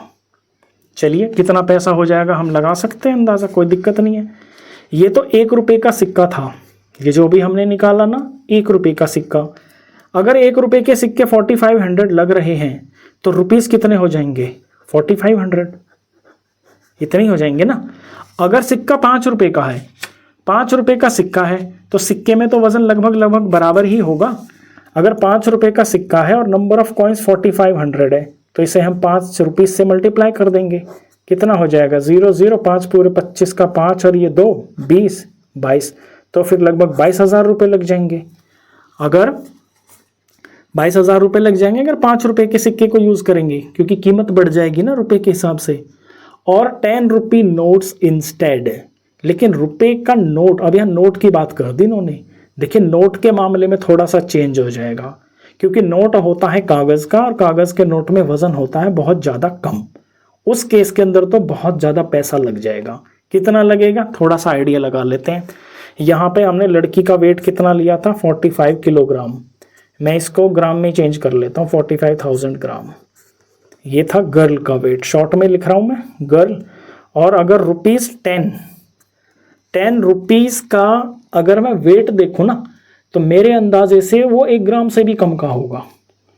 1 ग्राम भी उसमें वज़न होगा नहीं। ½ ग्राम लगा लेता हूँ, 0.5 ग्राम लगा लेता हूँ। ये देखिए इतना ग्राम लगा लिया मैंने। इसका पॉइंट हटाने के लिए मैं ऊपर 0 लगाना पड़ेगा मेरे को। 45,000 क्यों ले रहा हूँ मैं, हाँ 45 ग्राम ठीक है, लड़की का वज़न है ना। 45,000 ग्राम लड़की का वज़न हो गया। ½ ग्राम नोट में, एक 10 रुपये के नोट में वज़न हो गया। यहाँ से नोटों की संख्या आएगी, 10 रुपये के कितने नोट लगेंगे पहले वो पता चलेगा मेरे को। तो यहाँ पॉइंट हटाने के लिए मुझे एक 0 लगाना पड़ेगा ऊपर, और यहाँ पर आ गया है फिर 5। अब मैं जब इस वैल्यू को सॉल्व करता हूँ तो 1 2 3 4 0 तो ये एज इट इज़ रहेंगे। 9 5 45 होता है, ये कट के 9 आ गया। और 1 2 3 4 1 2 3 4 90,000। ये 90,000 जो है ना ये नोटों की गिनती है, नोट्स। अभी बात पूरी नहीं हुई है। 90,000 सिर्फ नोट है, इतने तो सिर्फ नोट लगेंगे। अब ये 90,000 नोट्स हैं, और एक नोट कितने रुपए का है? 10 रुपए का है, तो वैल्यू 9 लाख रुपए नहीं हो जाएगी? तो 9 लाख रुपए हो जाएंगे। मान लो मोटा मोटी अगर उस लड़की को 10 रुपए के नोटों से तोला जाए ना, तो 90,000 नोट लग जाएंगे। और जब 10 रुपीज का नोट है तो उनकी वैल्यू कितनी हो जाएगी टोटल? 9 लाख रुपए। तो 9 लाख रुपए में तुलेगी वो लड़की। तो ऐसे अंदाजा लगाया जाता है simply. Make an instinctive guess first, पहले आप गैस कीजिए, then find out, make necessary and reasonable assumptions about the unknown details and find the answers. तो ये काम मैंने कर दिया है। 5 रुपए के लिए भी मैंने कर दिया, 5 रुपए के सिक्के के लिए भी 22,500 रुपये समथिंग लग रहे थे, और 10 रुपए के नोट से अगर लड़की तुल रही है तो 9 लाख रुपए का खर्चा हो जाएगा। Istu says, when I became an adult, I would like to donate notebooks worth my weight every year. अब इस्तु कहता है कि जब मैं बड़ा हो जाऊंगा ना, तो मैं हर साल अपने वजन के बराबर नोटबुक्स डोनेट करूंगा। बहुत अच्छी बात बोलता है इस्तु।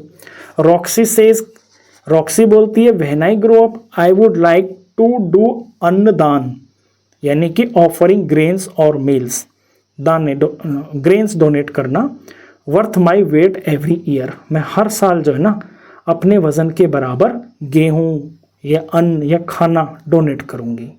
How many people might benefit from each of these offerings in a year, again guess first before finding out.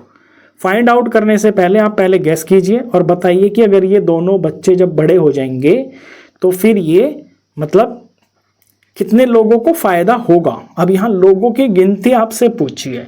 चलिए लोगों की गिनती हम बता देते हैं, यहाँ भी हमें थोड़ा सा एस्टिमेट का ही काम करना पड़ेगा।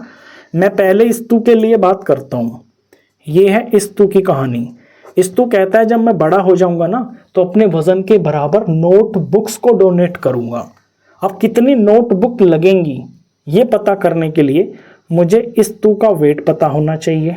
इस्तु वेट, WEIGHT वेट, और मुझे ये पता होना चाहिए कि एक नोटबुक में कितना वेट होगा। नोटबुक वेट शॉर्ट में लिख रहा हूं मैं यहाँ पे, आप समझ जाना, नोटबुक्स वेट। तो देखिए बड़ा होने पर इस्तु का वजन कितना हो सकता है? 70 किलो का हो जाएगा वो, अगर ठीक से खाएगा पिएगा तो। और एक नोटबुक में कितना वजन होता है? नोटबुक होती है कॉपी, कॉपी में कितना वजन होता है? हार्डली पतली कॉपी है 100 ग्राम होगा, मतलब पतली में तो कम ही होता है, ठीक ठाक कॉपी में भी 100 ग्राम वजन होगा। मैं 100 ग्राम मान लेता हूँ, 100 ग्राम। अब कितने लोगों को वो कॉपी बांट सकता है? तो नंबर ऑफ नोटबुक्स ही तो मिलेगी ना यहाँ से हमें। नंबर ऑफ नोटबुक्स कितनी हो जाएंगी? 70 किलो को 100 ग्राम से डिवाइड कर देंगे हम, तो इसको ग्राम तो बनाना पड़ेगा। 70 को इंटू 1000 से मल्टीप्लाई करके ये बन जाएगा G फॉर ग्राम, और फिर 100 ग्राम एक नोटबुक का वेट है। G से G कट गया, एक 0 से एक 0 कट गया, एक 0 से एक 0 कट गया, 700। यानी अगर एक नोटबुक 100 ग्राम की है और इस्तु का वजन 70 किलो का है, जब वो जवान हो जाएगा तो 700 लोगों को कॉपी वो बांट सकता है। या अगर और मोटी अच्छी कॉपी बांटना चाहे रजिस्टर, अब तो रजिस्टर होगा 200 ग्राम का, मैं यहाँ 200 भी लगा के दिखा दूँ आपको। 200 ग्राम का मोटी कॉपी बांटना चाहता है वो, थोड़ा अच्छा बेनिफिट हो जाए गरीबों को, तो वो फिर यहाँ पे 2 लिखेगा, उसके लिए यहाँ से 2 से डिवाइड हो जाएगा, फिर 350 लोगों को बेनिफिट हो जाएगा। तो ऐसे मैंने थोड़ा सा गैस किया है ये। रॉक्सी कहती है कि मैं अनाज डोनेट करूँगी। अब अनाज डोनेट करेगी, ठीक है, अनाज, ये जो लड़की है ये जब एडल्ट हो जाएगी तो लड़कियों में बहुत ज़्यादा वजन नहीं होता है। बात करते हैं यहाँ पे रॉक्सी की, ROXIE, रॉक्सी कितने लोगों को दान कर सकती है गेहूं? तो रॉक्सी का वेट मैं यहाँ लिखता हूँ। मान लीजिए वो हो जाएगी, खूब हेल्दी होगी तो वो 60 किलो की हो जाएगी, 60 kg, ठीक है। और एक आदमी को वो कितना डोनेट करेगी अनाज, ये डिपेंड करता है एक आदमी को कितना देगी। कम से कम 5 किलो तो देगी ना, तो 5 किलो ले लेता हूँ मैं, 5 kg। तो यहाँ मैंने क्या लिया है? Weight of Roxy, weight of Roxy. और ये जो 5 किलो है ये donated to each person, donated to each person, एक आदमी को वो 5 किलो अनाज डोनेट करेगी। तो 60 किलो उसका वजन हो गया, 5 किलो वो एक आदमी को देगी, तो कितने आदमियों को बेनिफिट मिलेगा? 12, 12 पंजे 60, 12 पर्सन्स। वो अपने मोहल्ले के जो सबसे गरीब 12 लोग हैं ना, उनमें 5-5 किलो अनाज बांट देगी। ठीक है। How many people might benefit from each of these offerings in a year? Again guess first before finding out. ये मैंने कर दिया है। Roxy and Stu overheard someone saying. Roxy और स्तू ने कहीं पे कोई बात सुनी थी कि कोई कह रहा था, we did pad yatra for about 400 kilometre to reach this place, कि यहाँ आने के लिए हमने 400 किलोमीटर की पद यात्रा करी है। पद यात्रा का मतलब होता है, पद का मतलब होता है पैर और यात्रा का मतलब होता है ट्रेवल, यानी पैरों से पैदल चलकर आए हैं हम 400 किलोमीटर, तब यहाँ पहुँचे हैं। We arrived early this morning. हम आज सुबह ही पहुँचे हैं। How long ago would they have started their journey? अब क्वेश्चन पूछ लिया आपसे कि उन्होंने अपनी जर्नी कब स्टार्ट करी होगी। अब आप खुद अंदाजा लगाओ, कोई 400 किलोमीटर चल के आया, अगर कोई आदमी 400 किलोमीटर चल के आया है तो ऐसा तो है नहीं कि वो मतलब कि लगातार ही 400 किलोमीटर चला होगा। उसने चलना शुरू किया और कहीं ना बीच में रुका, ना रेस्ट लिया, ना उसने खाया, ना पिया, ना नींद ली, कुछ नहीं, बस चलता ही चला गया। ऐसा तो पॉसिबल होता नहीं है। आदमी की एक लिमिट होती है कि वो दिन में इतने किलोमीटर वॉक कर सकता है, और ये लिमिट जो है ना 40, 50, 60, हार्डली 60 किलोमीटर जो है ना कोई आदमी दिन में वॉक कर सकता है। उसके बाद उसके पैर जवाब दे देते हैं, उसको रेस्ट करना होता है 8-10 घंटे के लिए। तो यहाँ पे मैं थोड़ा अंदाज़ा लगा सकता हूँ इस चीज़ से कि अगर उसने 400 किलोमीटर की बात की है, और मैं मान लेता हूँ कि एक दिन में अगर उसने 50 किलोमीटर भी ट्रैवल किया है, जो कि बहुत ज़्यादा है, 50 तक भी कुछ लोग नहीं चल पाते हैं, तो नंबर ऑफ डेज कितने हो जाएंगे? दिनों में जो टाइम होगा ना वो दिनों में लग जाएगा। कितना? लगभग 8 डेज। और अगर इसकी चलने का जो डिस्टेंस डेली का है थोड़ा ज़्यादा होगा तो टाइम इसका थोड़ा कम लग जाएगा। अगर इसका 40 किलोमीटर होगा तो शायद 10 दिन लग जाएंगे। तो कुल मिलाकर बात यह है कि 7 to 10 डेज आंसर होगा। 7 से 10 दिन लग जाएंगे पक्का 400 किलोमीटर चलने में। ये इसका एक एस्टिमेटेड जवाब है। Find answers by making necessary assumptions and approximations. Do guess first before calculating to check how close your guess was. यहाँ इन्होंने यही बोल दिया कि आप गैस कर लो, गैस करने के हिसाब से ना अपना आंसर लिख दो। मैंने लिख दिया, आदमी अगर 40-50 की स्पीड से या 60 की स्पीड से चल रहा है तो वो 7 से 10 दिन लगाएगा। तो ये जो इन्होंने ट्रैवल स्टार्ट किया होगा somewhere before 7 to 10 days earlier, यानी आज से 10 या 7 से लेके 10 दिन पहले उन्होंने अपनी जर्नी स्टार्ट की होगी। चलिए अगले पेज पर चलते हैं। यहाँ कुछ आप जनरल नॉलेज की चीज़ सीखोगे। इसमें क्या बोला है? Padyatra is the traditional practice of walking long distances as part of a religious or spiritual pursuit. ये जो पदयात्रा होती है ना, एक ट्रेडिशनल प्रैक्टिस होती है चलने की, बहुत दूर दूर के डिस्टेंस तक चलते हैं इसमें लोग। ये पार्ट होता है रिलीजियस और स्पिरिचुअल परसूट का, यानी ये कुछ धार्मिक चीज़ होती है। People across religions in our country observe similar forms of pilgrimage और spiritual walking although they may have different names और पर्पसेस। हमारे इंडिया के अंदर ना लगभग बहुत सारे रिलीजन्स के अंदर इस तरह का फॉर्म ऑफ पिलग्रिमेज होता है। पिलग्रिमेज मतलब जब हम किसी तीर्थ यात्रा पर जाते हैं, बहुत लंबी लंबी डिस्टेंस ट्रेवल करते हैं, 200, 400, 500 किलोमीटर तक चले जाते हैं, तो ये हमारे इंडिया में होता है, जबकि अलग अलग नाम और अलग अलग पर्पस होते हैं। सम of the पिलग्रिमेजेस are Ajmer Sharif दरगाह ज़ियारत, ऐसे अजमेर शरीफ दरगाह ज़ियारत है। और फिर है पंधारपुर वारी, कांवड़ यात्रा। कांवड़ यात्रा इनमें सबसे ज़्यादा पॉपुलर है, आपने टीवी पे बहुत सारी न्यूज़ भी देखी होंगी। कांवड़ यात्री जो होते हैं वो वहाँ से शिव जी के नाम का जल लेके आते हैं और फिर पैदल चलते हुए आते हैं। साबरमती यात्रा होती है, सम्मीद शिखराजी यात्रा होती है, लुम्बिनी टू सारनाथ यात्रा होती है। ये जो सारी की सारी पद यात्रा है ना, इनका संबंध धर्म से होता है, रिलीजन से होता है, आदमी की बिलीफ से होता है। तो ये सारी की सारी बहुत लॉन्ग डिस्टेंसेस ट्रेवल होते हैं। Before the rise of modern transport people move from one place to another by walking. जब मॉडर्न ट्रांसपोर्ट नहीं था, यानी कि ये गाड़ियां नहीं थी, एरोप्लेन ट्रेन नहीं था, तो लोग बहुत दूर दूर तक जो है ना पैदल ही चलकर जाते थे। Sometimes merchants, sages and scholars walked thousands of kilometres to different parts of the world across deserts, mountains and rivers. कभी कभी तो ये जो मर्चेंट्स होते थे ना, जो व्यापारी एक सामान दूसरी जगह पे बेचने जाते थे, तो और ये सेजिस, साधु वगैरह, स्कॉलर्स, जो विद्वान लोग हैं, ये हजारों किलोमीटर चलते थे दुनिया भर में अक्रॉस डेजर्ट, यानी रेगिस्तानों को पार करके चले गए, माउंटेन को पार करके चले गए, नदियों को पार करके चले गए, पैदल ही चलते थे ये। How many times can a person circumnavigate, circumnavigate, go around the world. Circumnavigate का मतलब हो गया है कि चक्कर लगाना, वर्ल्ड का चक्कर लगाना। वर्ल्ड का मतलब पूरी धरती का चक्कर लगाना। The earth in their life time if they walk non stop. पहली बात तो नॉन स्टॉप कोई चल ही नहीं सकता। Consider the distance around the earth as 40,000 kilometre. आप डिस्टेंस कंसिडर कर लीजिए धरती का कि 40,000 किलोमीटर है। चलिए इसका भी हम यहाँ पे कुछ ना कुछ एस्टिमेशन निकाल ही लेते हैं। सबसे पहले तो ये लाइफ टाइम की बात कर रहा है यहाँ पे, और नॉन स्टॉप की बात कर रहा है। अब नॉन स्टॉप का मतलब हो गया कि कोई चलना शुरू हुआ, 24 घंटे चल रहा है वो। चलिए मान लेते हैं हम 24 घंटे के अंदर अगर कोई चल रहा है, 24 आवर्स लिखूंगा मैं यहाँ पे, तो 24 घंटे में वो कितना चल सकता है पूरे एक दिन के अंदर? Hardly 50 kilometre. अगर वो कंटिन्यूस चल रहा है तो फिर धीरे धीरे ही चलेगा, तो वो 50 किलोमीटर चल रहा है, किलोमीटर 24 घंटे में, यानी ये वन डे का हो गया। एक दिन में वो चलेगा 50 किलोमीटर। अब यहाँ पर एक साल में कितना चलेगा? 1 ईयर। एक साल में 50 का 365 आ गया।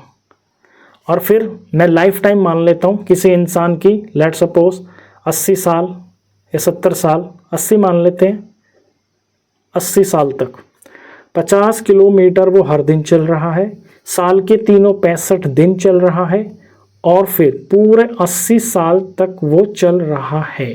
तो यहाँ इनटू में 80 कर देंगे। इसे मल्टीप्लाई करने पर आएगा एक बड़ा सा नंबर, वो नंबर होगा किलोमीटर में। अब ये जो नंबर जो भी आएगा, कितना आएगा, मैं इसका थोड़ा अप्रॉक्सीमेट में आंसर निकालने की कोशिश करता हूँ। ये 300, 1 2 0 और 365, ये चलो पूरा मल्टीप्लाई कर लेते, क्या दिक्कत है। 365 तो ये हो गया, और 80 और 50 को मल्टीप्लाई करें, 8 पंजे 40 और 2 0, 400 आ जाएगा। पूरा इसका निकाल ही लेते हैं। तो यहाँ पर जीरोस को तो मैं इग्नोर कर देता हूँ, लास्ट में 2 जीरोस लग ही जाएंगी। यहाँ सिर्फ 4 से इसको मल्टीप्लाई कर लेता हूँ। 4 5 से 20 का 0 और 2 आ गया, 6 चौक 24, 25 26, 6 आ गया, 2 आ गया, 4 3 12, 13 14, ये आ गया 1 4 6 और 0, यानी कितना हो गया? 1,46,000। 1,46,000 किलोमीटर वो वॉक कर लेगा। मुझे इतना कम सा क्यों लग रहा है ये? हर दिन 50 किलोमीटर, 365 किलोमीटर और 80 साल के लिए, तो वैल्यू तो ठीक लिखी है मैंने, 8 पंजे 40 और 2 0। हाँ, यहाँ पे मैंने कुछ मिस्टेक कर दी ना, 40 और 2 0, 4,000 हो गया ना, तो यहाँ 3 0 आएंगी, यानी यहाँ पर 1 0 और लगा दूंगा मैं, तो ये फिगर बैठेगी 1 2 3 0, और फिर यहाँ 0 और ये 6 हो गया, फिर यहाँ 4 आ गया, और फिर ये 1 आ गया। 40,60,000 किलोमीटर। पूरी जिंदगी में ना वो 14,60,000 किलोमीटर पैदल चल लेगा। अब वो हमसे क्वेश्चन पूछा है कि धरती के कितने चक्कर लगा देगा। अब धरती जो है टोटल है 40,000 किलोमीटर की, तो ये जो वैल्यू यहाँ पे आई है इसे 40,000 से हम डिवाइड कर देंगे, तो नंबर ऑफ रोटेशंस 114 60 और ये इतना, ये किलोमीटर तो हो गया है पूरा उसने जो ट्रैवल किया लाइफ टाइम में। और एक पूरा चक्कर लगाने में, एक बार चक्कर लगाने में उसको 40,000 किलोमीटर लग रहे हैं, तो इसे 40,000 किलोमीटर से हम डिवाइड कर देंगे। तो ये how many times, number of times आ जाएगा, यहाँ पर नंबर ऑफ टाइम्स आ जाएगा किसका? सर्कमनेविगेट का, यानी धरती के कितने चक्कर लगा सकता है। तो लगभग कितना हो जाएगा? 1 2 3 4, 1 2 3 4, 4 से 4 0 पूरे कट गए, 146 आ गया। 146 को मैं 4 से डिवाइड कर दूं, यहाँ देखते हैं करके कितना आता है। 146 और 4 से डिवाइड करता हूँ, 4 तिया 12 आ गया, और यहाँ 2 आ गया, और यहाँ 6 आ गया, और फिर ये आता है 6 पे 24, और यहाँ पे 2 आ गया, पॉइंट लगा के यहाँ 0 आ गया, और यहाँ पे फिर पॉइंट लगा के 5 आ गया। तो ये 36.5 टाइम्स आ गया है लगभग। यानी धरती के ना वो 36 चक्कर लगा देगा। 36 लगा दो, 36 लगा दो, या 37 लगा दो, लगभग इतनी बार पूरा जो धरती है ना, इसको इतनी बार ये घूम लेगा अगर ये रोज ही चलता रहे 80 साल तक। तो ये सिर्फ आपको ना एक नंबरों का अंदाजा लगाने के लिए प्रैक्टिस करवाई गई है। जितनी भी ये थ्योरी आपको पढ़ाई गई है, एग्जाम में तो इस तरह का कोई क्वेश्चन बनेगा नहीं जैसे यहाँ पे पूरी थ्योरी लिख रखी है, लेकिन ये आपको दिमाग के अंदर नंबरों से रिलेटेड एक तरह की जानकारी दी है, ताकि आप दिमाग में गैस वगैरह लगाना ठीक से सीख जाओ। चलिए इसके बाद जो नेक्स्ट टॉपिक है, अब ये नेक्स्ट टॉपिक स्टार्ट करते हैं। नेक्स्ट टॉपिक है linear growth versus exponential growth. Linear growth और एक्सपोनेंशियल ग्रोथ के अंदर यहाँ पे आप डिफरेंस समझोगे। Roxy tells story about a science fiction novel she is reading where they build a ladder to reach the moon. Roxy जो है ना इस्तू को एक साइंस फिक्शन नॉवल के बारे में बताती है जो वो पढ़ रही थी। वहां पे उसने पढ़ा था कि कोई एक ऐसी सीढ़ी बनाई जा रही थी जो मून तक जा रही थी। I wonder if we actually had a ladder like that. अब ये बोलती है कि मुझे तो इस बात को सोच के ही हैरानी हो रही है कि क्या कोई ऐसी सीढ़ी भी बनाई जा सकती है जो धरती से लेके चांद तक पहुंच रही हो। How many steps would it have. तो उसमें कितनी सीढ़ियां होंगी, मतलब कितने स्टेप्स होंगे। ये जो पैड़ी होती है ना इन पे, ये चीज, ये कितने होंगे अगर ऐसी कोई सीढ़ी हो तो। What do you think, make an instinctive guest first. आप क्या सोचते हो इस बारे में कि अगर कोई ऐसी सीढ़ी हो तो उसमें कितने स्टेप्स होंगे। तो स्टेप्स की काउंटिंग क्या होगी, बहुत लाखों करोड़ों में, क्या करोड़ों से ज़्यादा भी हो सकते हैं। Would the number of steps be in 1000 lakhs crores और इवन मोर। तो जो स्टेप्स की काउंटिंग है क्या वो हज़ारों में होगी, लैक्स में होगी, या करोड़ों में होगी, या इससे भी ज़्यादा होगी। तो मेरे अंदाजे से करोड़ या उससे ज़्यादा ही होगी। To find out we would need to know the gap between consecutive steps of the ladder. अब ये पता करने के लिए ना पहले हमें ये पता होना चाहिए कि ये जो लैडर है इनके कंसेक्यूटिव स्टेप में कितना गैप है। जैसे एक स्टेप तो ये है, एक ये है, एक ये है, तो इन दो के बीच में कितना गैप है, फिर इन दो के बीच में कितना गैप है। गैप सबके बीच में बराबर होता है। Let's assume a reasonable distance of 20 centimetre. मान लीजिए दो कंसेक्यूटिव यानी कि लगातार आने वाले स्टेप्स के बीच में 20 सेंटीमीटर का गैप है। Visualising the problem as shown. अब जो ये यहाँ पे प्रॉब्लम दिखाई जा रही है इसको विजुअलाइज करके हम क्या समझ रहे हैं, यहाँ पे एक पिक्चर तैयार की गई है। ये अर्थ है, अर्थ से सीढ़ी लगा दी, मून की तरफ जा रही है। ये सीढ़ी का स्टेप्स में जो बीच का जो गैप है ये 20 सेंटीमीटर है। We have to find out how many 20 centimetre make 3,84,400 kilometre. देखिए सीढ़ी के बीच का जो दो कंसेक्यूटिव स्टेप्स के बीच का डिस्टेंस दे दिया है 20 सेंटीमीटर, और अर्थ के और मून के बीच का डिस्टेंस हमें पता होना चाहिए। यहाँ पे ये 3,84,400 किलोमीटर होता है। तो कितने 20 सेंटीमीटर चाहिए ताकि हम इतने किलोमीटर तक पहुंच जाएं। 20 सेंटीमीटर कितने चाहिए, ऐसा क्यों बोल रहा है, क्योंकि एक स्टेप के अंदर हम 20 सेंटीमीटर कवर कर लेंगे। तो अगर 20 सेंटीमीटर्स की काउंटिंग हमें पता चल जाए तो उतने ही नंबर ऑफ स्टेप्स होंगे। तो ये नंबर ऑफ स्टेप्स मैं ना आपको फाइंड करके दिखाता हूं, देखिए तब आप अच्छे से समझ पाओगे इसको। यहां नंबर ऑफ स्टेप्स हो जाएंगे, ये जो डिस्टेंस कवर करना है हमको अर्थ से लेके मून तक, ये है 3,84,400, और ये दे रखा है यहाँ किलोमीटर में। इसको हम डिवाइड करेंगे, ये जो दो स्टेप्स के बीच में ये जो गैप दे रखा है ये है कितना 20 सेंटीमीटर का।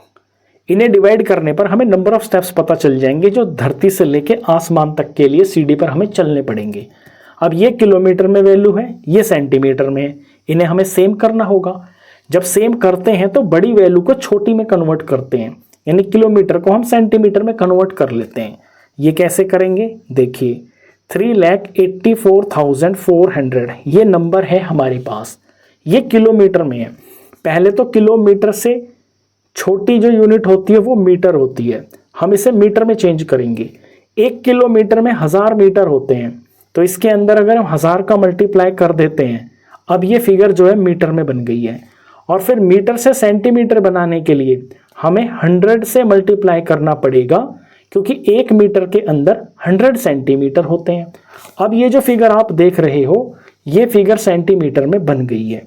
इसको डिवाइड अब हम करेंगे 20 सेंटीमीटर से, तो सीएम से तो सीएम कट गया, यहाँ 1 0 से ये 1 0 ये वाला कट गया, नीचे 2 बचा है, और ऊपर ये जो 3844 दिख रहा है ना, ये पीछे 4 है, तो ये 2 से पूरा डिवाइड हो जाएगा। मैं रफ में करके दिखाता हूँ। यहाँ पे 3844 को 2 से डिवाइड करेंगे, 2 1 2 हो गया, 1 आ गया, 8 आ गया, 2 9 18 आ गया, और यहाँ 2 पे 4 चला जाएगा, और फिर 2 पे अगेन ये 4 आ जाएगा, 19 2 2, और यहाँ 2 0 भी है, यानी ये पूरी जब फिगर 2 से डिवाइड होगी तो 19 2 2, और ये 2 0 पीछे के ये रह जाएंगे। जब हम इन फिगर्स को पूरा प्रोडक्ट करेंगे, ये वाली और ये वाली, तो सारे जीरोस काउंट कर लेंगे पहले। 1 2 3 4 5 और ये 6 जीरोस हैं, 3 4 5 6, और आगे है 1922 2 2 9 और 1। इतने नंबर ऑफ स्टेप्स हमें चाहिएंगे। ये कितना है, 1 टाइम्स 100, 1000 10,000, लाख 10 लाख, करोड़ 10 करोड़, और यहाँ पर अरब में बात पहुँच गई है। इंडियन प्लेस वैल्यू सिस्टम में 1 अरब 92 करोड़ ये आ गया है। बुक में भी इसका आंसर इन्होंने दे रखा है, ये देखिए। If we calculate the value we get the result as 1922 और आगे 60 steps which is 192 crore and 20 lakh steps और 1,922 मिलियन स्टेप्स। यहाँ इन्होंने इंडियन सिस्टम में भी बोल के बता दिया कि 192 करोड़ और 20 लाख, और इंटरनेशनल सिस्टम में 1 बिलियन और 922 मिलियन स्टेप्स लगेंगे। The fixed increase in the distance from the earth with each step, जो कि है 20 centimetre gain after each step, is called linear growth. अब यहाँ लीनियर ग्रोथ को बहुत अच्छे से ये समझा दिया है इस एग्जाम्पल से। कैसे समझाया है, ये कहता है कि यहाँ पर मून है, यहाँ पर ई फॉर अर्थ है, यहाँ पर सीढ़ी लगा दी गई है, और हर एक स्टेप में ना 20 सेंटीमीटर का डिस्टेंस बढ़ रहा है। जैसे यहाँ से चले 20 सेंटीमीटर, फिर प्लस 20 सेंटीमीटर, फिर प्लस 20 सेंटीमीटर, हर बार 20 सेंटीमीटर प्लस होता जा रहा है। तो हर बार ये सेम ही चीज़ तो प्लस होती जा रही है ना। जब कोई सेम चीज़ बार बार प्लस होती है ना, और वो जो ग्रोथ होती है उसे बोलते हैं हम लीनियर ग्रोथ। देख लीजिए यहाँ पे, इसे क्या बोलेंगे, लीनियर ग्रोथ। इक्वल डिस्टेंस जा रहा है ना from earth with each step, gain after each step is called linear growth. Linear growth में होता यही है कि एक फिक्स्ड नंबर से जो है ना चीज़ें बढ़ती हैं। यहाँ फिक्स्ड नंबर क्या है, 20 centimetre. To cover the distance between the earth and the moon it takes 1922, और यहाँ पे 0 लिखे हुए हैं, steps with linear growth, whereas it takes just 46 folds of a piece of paper with exponential growth। अब paper की कहानी तो आपको पता है ना, यहाँ इन्होंने इनका रिलेशन दिखा दिया कि अगर आप स्टेप से चल रहे हो ऐसे, तो आपको इतने स्टेप्स चाहिए जो कि लीनियर ग्रोथ है। लेकिन अगर आप किसी पेज को 46 टाइम्स फोल्ड कर दो ना, तो भी आप अर्थ से लेके मून तक पहुंच जाओगे, इतनी मोटाई हो जाएगी उस कागज के फोल्ड की। Of a piece of paper with exponential growth, तो उस ग्रोथ को क्या बोलते हैं, उसे एक्सपोनेंशियल ग्रोथ बोलते हैं। वहां पे जो है क्या हो रहा था, हर बार जो मोटाई या कागज की वो हर बार डबल हो जाती है। Linear growth is additive whereas exponential growth is multiplicative. अब यहाँ बिल्कुल साफ दिखा दिया कि जो लीनियर ग्रोथ होती है ना, इसमें कोई वैल्यू बार बार प्लस होती है, जैसे 20 + 20 20 + 20 ऐसे प्लस प्लस करते करते यहाँ पे इतने स्टेप्स आ जाएंगे। लेकिन जो एक्सपोनेंशियल ग्रोथ होती है ये मल्टीप्लिकेटिव ग्रोथ होती है। जैसे कागज की मोटाई शुरू में इतनी थी, इसको डबल कर दिया, फिर उसका डबल हो गया, फिर उसका डबल हो गया, तो 46 टाइम्स जब इसे डबल कर दिया जाएगा तो इसकी जो मोटाई है ना वो लगभग इतनी हो जाएगी, इतने किलोमीटर के बराबर। ये हम पीछे कर चुके हैं। Some examples of exponential growth we have seen earlier in this chapter are. इस चैप्टर में भी हमने कुछ एक्सपोनेंशियल ग्रोथ के एग्जाम्पल्स किए हैं। कौन सा? The stones that shine. एक तो वो कहानी थी ना राजा की और 3 लड़कियों की, कि 3 लड़कियां थी, हर एक के पास एक एक बास्केट थी और हर बास्केट के अंदर ये था, और फिर लास्ट में पूछा था कि टोटल जो हीरे हैं वो कितने हो गए। तो वहाँ यही तो हो रहा था, हर बार 3 मल्टीप्लाई हो रहा था। फिर मैजिकल पॉन्ड की हमने कहानी पढ़ी थी कि हर बार जो है ना हर अगले दिन डबल हो जाते हैं number of lotuses. How many combinations, फिर हमने कॉम्बिनेशन का टॉपिक पढ़ा था जहाँ पे कैप का और ड्रेस का था। We shall explore more such interesting examples in a later chapter and also in the next grade. इसी तरह के इंटरेस्टिंग एग्जाम्पल्स जो है ना हम आगे आने वाले चैप्टर्स में भी देखेंगे और आपके नेक्स्ट ग्रेड्स में भी देखेंगे, यानी कि बड़ी क्लासेस में भी देखेंगे। Can you come with the some examples of linear growth and of exponential growth. क्या आप कोई लीनियर ग्रोथ का या फिर एक्सपोनेंशियल ग्रोथ का कोई एग्जाम्पल जानते हो? तो मैं तो जानता हूँ, बिल्कुल बता देता हूँ आपको। देखिए लीनियर ग्रोथ का मैं एक एग्जाम्पल बता देता हूँ आपको। लेट्स सपोज मेरे पास कोई पिग्गी बैंक है, ये गुल्लक है, और मैं इसमें हर दिन जो है ना 100 रुपये डालता हूँ। 100 रुपये डाले मैंने, फिर 100 रुपये डाले मैंने, फिर अगले दिन मैंने 100 रुपये डाले। तो हो क्या रहा है, डेली जो है ना 100 रुपये ही जा रहे हैं। एक कांस्टेंट फिगर इसके अंदर जा रही है। मैं डेली 100 रुपये की बचत कर रहा हूँ पिग्गी बैंक के अंदर। तो यहाँ आप देख रहे हो कि ये 100 रुपये बढ़ रहे हैं, तो ये प्लस प्लस प्लस हो रहा है ना। तो ये लीनियर ग्रोथ हो रही है। मेरे पैसे की ग्रोथ कैसी हो रही है? Linear growth. अब मैं एक्सपोनेंशियल ग्रोथ का एक एग्जांपल बताता हूं आपको साइंस से। साइंस में आपने बैक्टीरिया के बारे में पढ़ा होगा। जो बैक्टीरिया होता है ना वो बहुत सारी खाने की चीज़ों में होता है, खास तौर से जो कर्ड होती है ना दही, उसके अंदर बैक्टीरिया बहुत जल्दी ग्रो करता है। तो बैक्टीरिया की ये खासियत होती है कि जैसे ये एक बैक्टीरिया है, फिर ये 2 बैक्टीरिया पैदा कर देगा, फिर ये जो 2 है ना ये भी अपने काम में लग जाएंगे, ये 2 बैक्टीरिया पैदा कर देंगे, फिर ये जो 2 हैं ये 2 बैक्टीरिया पैदा कर देंगे, ऐसे। तो मतलब इस तरह से ना बहुत जल्दी बैक्टीरियाज की जो काउंटिंग है ना वो बहुत जल्दी से बढ़ती है। तो ये एक्सपोनेंशियल ग्रोथ का एक एग्जाम्पल है डेली लाइफ से, ये साइंस से एग्जाम्पल है। ठीक है, यहाँ पर ये टॉपिक खत्म हो जाता है। इसके बाद ये नेक्स्ट टॉपिक शुरू हो जाता है। तो इस वीडियो में हम इतना ही रखते हैं, आगे की पढ़ाई हम फिर नेक्स्ट वीडियो से स्टार्ट करेंगे।